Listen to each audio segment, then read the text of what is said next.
Mi pareja me aceptó sabiendo que tenía 2 hijos, pero ahora me quiere dejar porque no quiero que su hija se mude con nosotros. No estoy para cuidar hijos de otra mujer. Cuando conocí a Ricardo, yo ya era un paquete completo, un paquete con 2 piezas extra, mis hijos, Javier, de 10, y Sofía, de 8. Durante años, fui solo yo contra el mundo. Una madre soltera haciendo malabares con el trabajo, la escuela, los partidos de fútbol y las pesadillas nocturnas.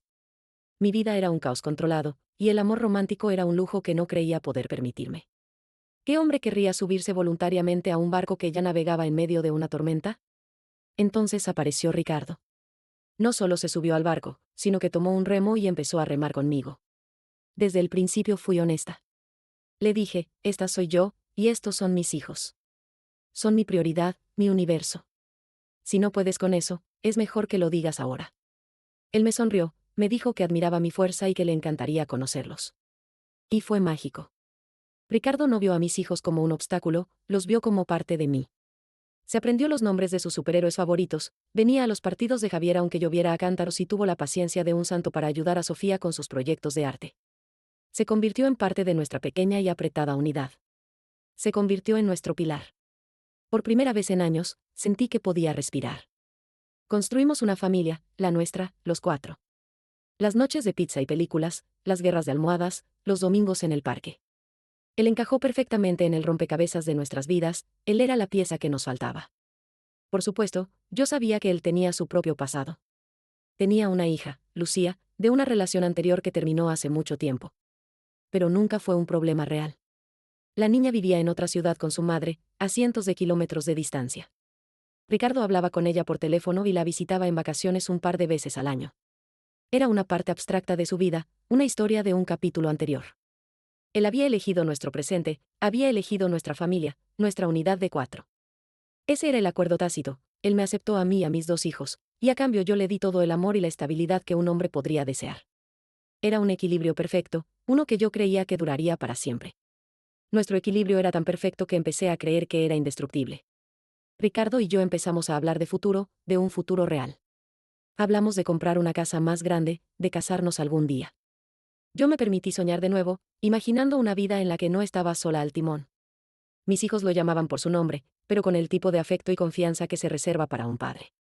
Javier le pedía ayuda con las maquetas de ciencias, y Sofía insistía en que le leyera el cuento de Buenas noches.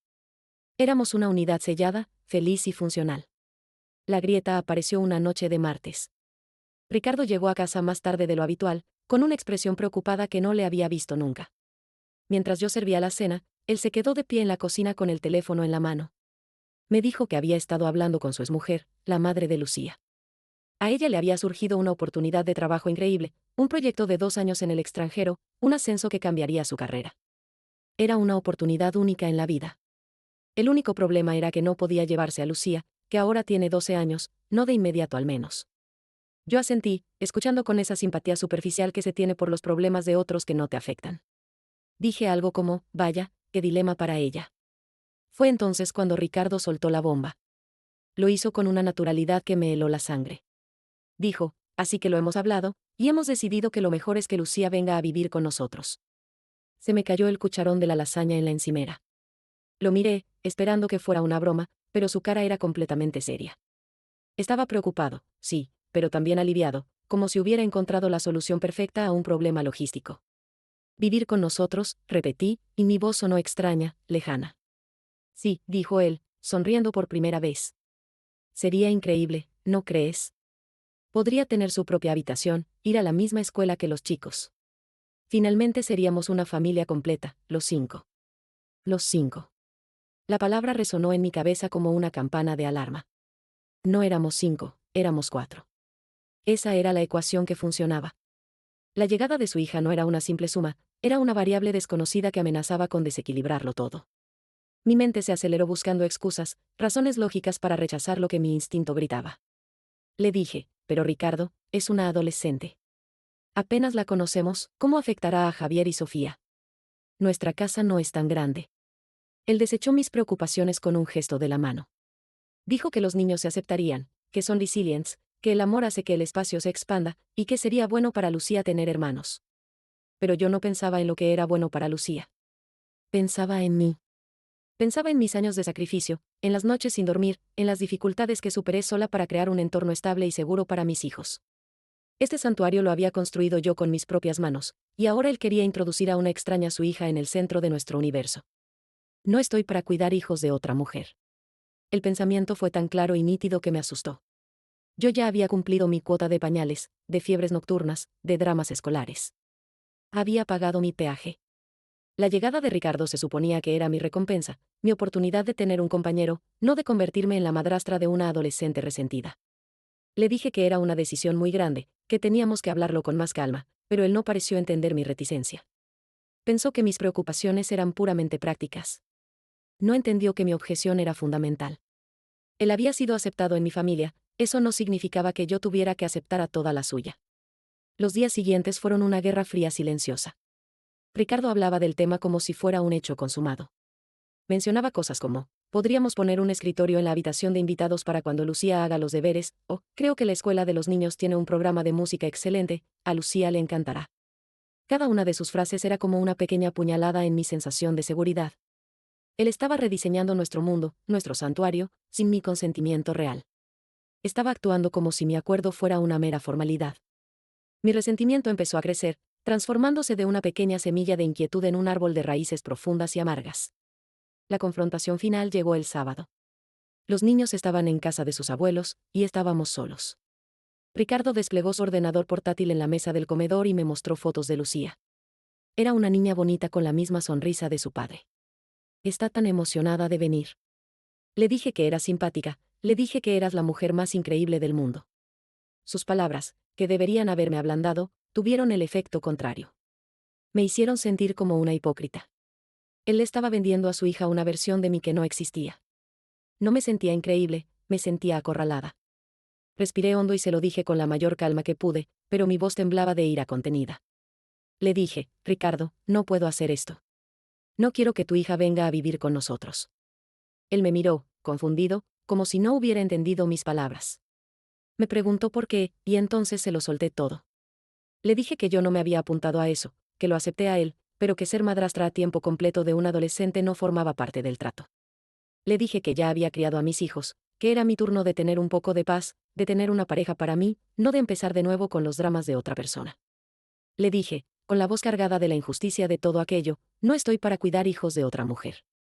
La confusión en su rostro se desvaneció, reemplazada por una expresión de incredulidad que lentamente se convirtió en una decepción tan profunda que me dolió verla.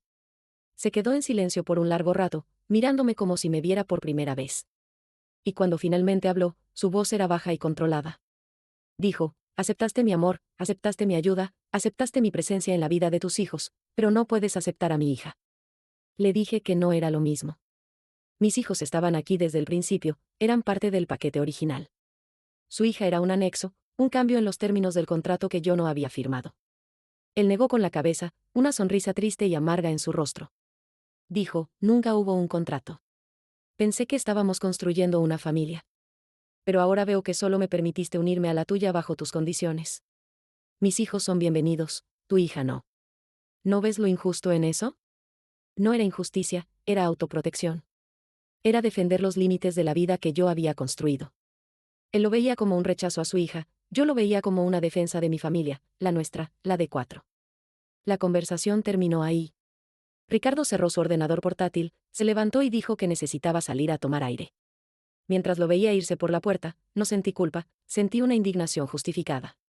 Él me había aceptado con mis hijos, sí, pero eso era diferente. Yo era una madre soltera necesitada. Él era un hombre que buscaba una familia. Él me necesitaba a mí y a mi estructura familiar tanto como yo lo necesitaba a él. Pero ahora, con esta petición, estaba exigiendo demasiado. Estaba pidiendo un sacrificio que yo no estaba dispuesta a hacer, y se atrevía a hacerme sentir como la mala de la película por ello. Ricardo no volvió esa noche. No contestó mis llamadas ni mis mensajes. Al día siguiente, cuando los niños volvieron a casa, tuve que inventar una excusa sobre que había tenido que salir por una emergencia de trabajo. Sus caras de decepción fueron dos pequeñas dagas en mi corazón. Pero rápidamente transformé ese dolor en ira hacia Ricardo. ¿Cómo se atrevía a desaparecer así, a castigar a mis hijos por una discusión entre nosotros? Apareció el lunes por la tarde, justo antes de que yo llegara del trabajo. Estaba sentado en el sofá esperándome. Los niños ya estaban en casa, y por el silencio tenso en el aire, supe que algo estaba terriblemente mal. Sofía estaba en su habitación, y Javier jugaba con su consola, pero sin el entusiasmo de siempre. Ricardo me miró cuando entré. No había rastro de la decepción del sábado. Su expresión era de una calma resolutiva, lo que era mucho peor. Me dijo que teníamos que hablar. Le dije que no delante de los niños. Él asintió y dijo que esperaría a que se durmieran. Las siguientes horas fueron una tortura. Fingimos normalidad durante la cena, ayudé a los niños con sus deberes, les di un baño. Cada paso de la rutina se sentía como una cuenta atrás hacia una explosión. Cuando finalmente los acosté, volví al salón, donde Ricardo me esperaba. Él no se anduvo con rodeos. Me dijo, he estado pensando mucho estos 2 días. He pensado en todo lo que hemos construido, y me he dado cuenta de algo. Esperé con el corazón en un puño. Continuó, me he dado cuenta de que el amor no es un menú a la carta donde eliges las partes que te gustan y dejas las que no. Yo te elegí a ti, y eso significa que elegí todo tu mundo, incluyendo a Javier y a Sofía. Los quiero como si fueran míos. Y pensé que tú habías hecho lo mismo conmigo. Le interrumpí. Le dije, pero es que no es lo mismo, Ricardo. Tu hija tiene una madre, mis hijos solo me tenían a mí. Él me miró y, por primera vez, vi una chispa de ira en sus ojos tranquilos. Dijo, y ahora mi hija me necesita a mí. Necesita a su padre, y su padre vive aquí. Pensé que este era nuestro hogar, pero me has dejado muy claro que este es tu hogar y yo solo soy un invitado a largo plazo. Un invitado al que se le permite quedarse mientras cumpla las reglas. Se levantó y empezó a caminar por la habitación. Luego se detuvo y me miró directamente. Y entonces lo dijo, las palabras que lo rompieron todo, no puedo estar con alguien que vea a mi hija como una carga. No puedo construir un futuro con alguien que rechaza una parte fundamental de lo que soy. No puedo y no quiero. Lo siento, pero esto se ha acabado. La palabra, acabado, quedó flotando en el aire. No lo podía creer. Me estaba dejando. Me estaba dejando a mí y a mis hijos por una niña que ni siquiera vivía con nosotros, por una situación hipotética. El pánico se apoderó de mí. Le dije que estaba exagerando, que podíamos encontrar una solución. Quizás Lucía podía ir a un internado cerca, quizás su madre podía contratar a una niñera. Busqué cualquier alternativa. Él solo negó con la cabeza. Me dijo que la solución no era dónde iba a vivir Lucía. El problema era mi actitud. El problema era que le había pedido que eligiera entre su felicidad y su hija, y que él nunca jamás elegiría su propia felicidad por encima de su hija. Y entonces lo entendí. No había nada que yo pudiera decir. Él no me estaba pidiendo mi opinión, me estaba comunicando una decisión. Había trazado una línea en la arena, y yo, al proteger a mi familia, había terminado en el lado equivocado de esa línea. Ricardo se mudó al día siguiente. Fue rápido, eficiente, brutal. Empacó sus cosas en un par de cajas mientras los niños estaban en el colegio. Cuando volvimos a casa, su presencia ya no estaba. Les dijo a Javier y Sofía que tenía que irse por trabajo durante un tiempo, una mentira piadosa que sabía que me tocaría a mí deshacer más tarde. Les prometió que los llamaría. Y lo ha hecho. Habla con ellos cada 2 días. Pero las conversaciones son torpes, llenas de un dolor que ellos no entienden. Ahora la casa está en silencio de nuevo. Es el mismo silencio que había antes de que él llegara, pero ahora se siente diferente. Antes era un silencio de independencia, ahora es un silencio de abandono. Y la ira la siento constantemente, una corriente subterránea que envenena todo. Estoy furiosa con él. ¿Cómo pudo hacernos esto? ¿Cómo pudo abandonar a los niños que decía amar como a sus propios hijos? Javier me preguntó anoche, con los ojos llenos de lágrimas, si habían hecho algo malo. Sofía sigue dejando un sitio para él en la mesa. Y yo tengo que tragarme mi rabia y decirles que no es su culpa. Pero si es culpa de alguien, es culpa de Ricardo. Él me acusa de injusticia, pero la verdadera injusticia es la suya. Durante 2 años jugó a ser el padre perfecto para mis hijos. Se deleitó en nuestra gratitud, en nuestro amor. Disfrutó de la familia instantánea que yo le proporcioné. Pero en el momento en que se le pidió que contribuyera de verdad, en el momento en que se le pidió que integrara una pieza de su propio pasado desordenado en nuestro presente perfecto, se echó para atrás y destrozó todo lo que habíamos construido. Él dice que rechacé a su hija. Yo no la rechacé a ella, rechacé la alteración, el caos, la injusticia de la situación. Rechacé que se esperara de mí que asumiera una carga que no era mía después de haber llevado la mía sola durante tanto tiempo. Él me aceptó con mis hijos porque le convenía. Le ofrecía una vida familiar completa y lista para usar. Pero yo no soy una institución de acogida, soy una mujer que ya ha hecho sus sacrificios y que merece una pareja, no otra responsabilidad. Así que sí, se ha ido y estoy sola de nuevo. Mis amigos me miran con lástima, sin entender realmente mi postura. Piensan que fui egoísta. No entienden que fui protectora. Estaba protegiendo a mis hijos, mi paz mental, el santuario que con tanto esfuerzo había creado. Ricardo fue un invitado en ese santuario, y cuando intentó derribar los muros para dejar entrar a su propio pasado, yo simplemente le pedí que se detuviera. Y por eso decidió incendiarlo todo. No es un héroe ni un padre abnegado, es un hombre egoísta que prefirió la idea de su hija antes que la de la familia que ya tenía. Y mis hijos y yo somos las víctimas de su elección. Han pasado 3 semanas. 3 semanas desde que Ricardo metió su vida en unas cajas y borró 2 años de historia como si nada. He leído los comentarios que me acusan de egoísmo, que dicen que él tomó la decisión correcta. Es evidente que ninguno de ustedes ha sido una madre soltera que ha luchado por cada migaja de paz y estabilidad, solo para que un hombre venga y espere que lo sacrifiques todo de nuevo. La vida ha vuelto a la normalidad, mi antigua normalidad. Y es un infierno. Vuelvo a ser yo sola contra el mundo. Las mañanas son una carrera contra el reloj, las tardes son un maratón de deberes y actividades, y las noches son un pozo de agotamiento solitario.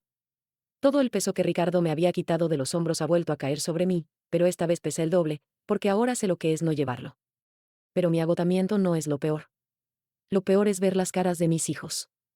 Javier se ha vuelto callado, introvertido. Ha dejado de preguntar por Ricardo, lo que de alguna manera es peor que cuando lo hacía. Simplemente asume que se ha ido para siempre. Sofía es la que me rompe el corazón cada día. Sigue haciendo dibujos de los 4. El otro día me dio uno y me dijo, esto es para cuando Ricardo vuelva de su viaje de trabajo. Tuve que sonreír y decirle que era precioso, mientras sentía que mi corazón se partía en 2. Y Ricardo, Ricardo sigue llamando. Llama cada 2 días, como prometió. Una llamada de 10 minutos para hablar con los niños.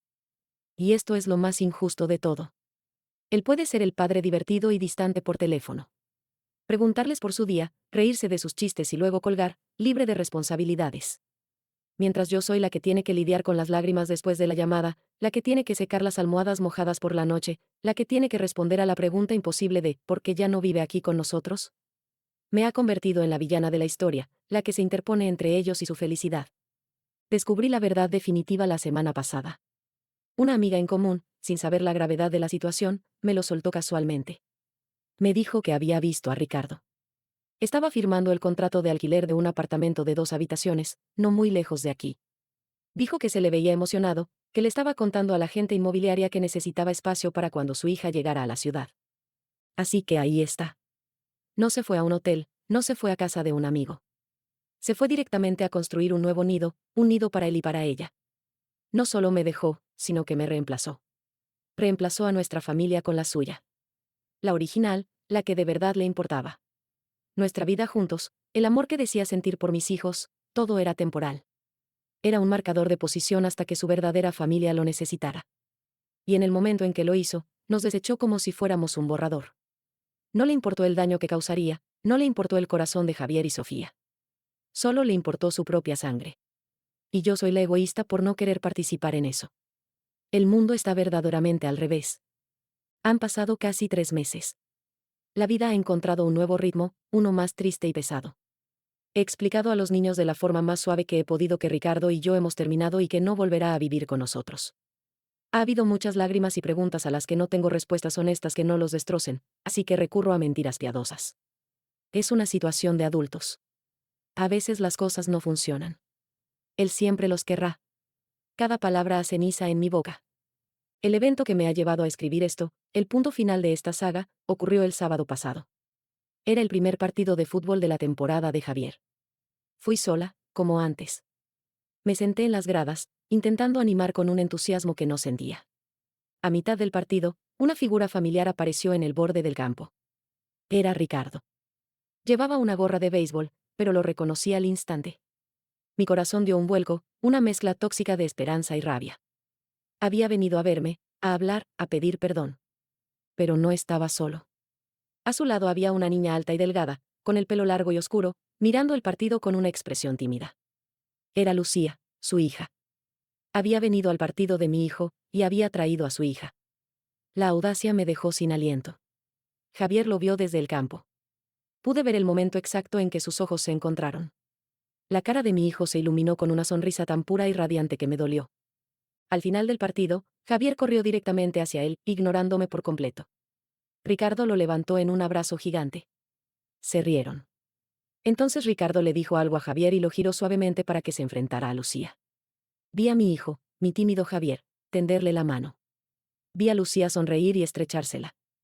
Me quedé en las gradas, invisible. Estaba viendo una escena de una vida que no era la mía.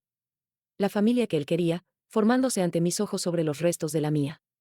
No era una sustitución, era una fusión, una que yo había rechazado. Me levanté y me fui. Ninguno de ellos se dio cuenta de que me iba. Mientras conducía a casa, con el asiento del copiloto vacío y el silencio resonando en mis oídos, la verdad final se me reveló. No es que Ricardo no me amara. No es que no quisiera a mis hijos. Es que su amor es más grande, más expansivo que el mío. Yo veo el amor como un recurso limitado, un pastel que hay que dividir en porciones cada vez más pequeñas si entra una nueva persona. Mi porción se reduce. Yo amo de forma protectora, defensiva. Construyo muros para mantener a salvo lo que es mío. Ricardo ama de forma diferente. Para él, el amor no es un pastel, es un fuego. Añadir un nuevo leño no le quita calor a los demás, hace que el fuego arda más fuerte. Y esa es la tragedia. Él me ofreció un fuego y yo le ofrecí muros. Me trajo a su hija no para reemplazar a los míos, sino para añadirla a nuestro círculo. Y yo, en mi miedo y en mi egoísmo nacido del sacrificio, lo vi como una invasión. No soy una mala persona. Soy una persona que ha luchado tanto y durante tanto tiempo que he olvidado cómo no luchar. He olvidado cómo abrir la puerta en lugar de atrancarla. Ricardo no me dejó por su hija, me dejó porque vio que mis muros eran demasiado altos y que yo ya no recordaba dónde había puesto la llave para abrir la puerta. Y ahora estoy aquí, a salvo dentro de mis muros, pero terriblemente sola. Y el único calor que siento es el de las cenizas de la familia que yo misma ayudé a quemar.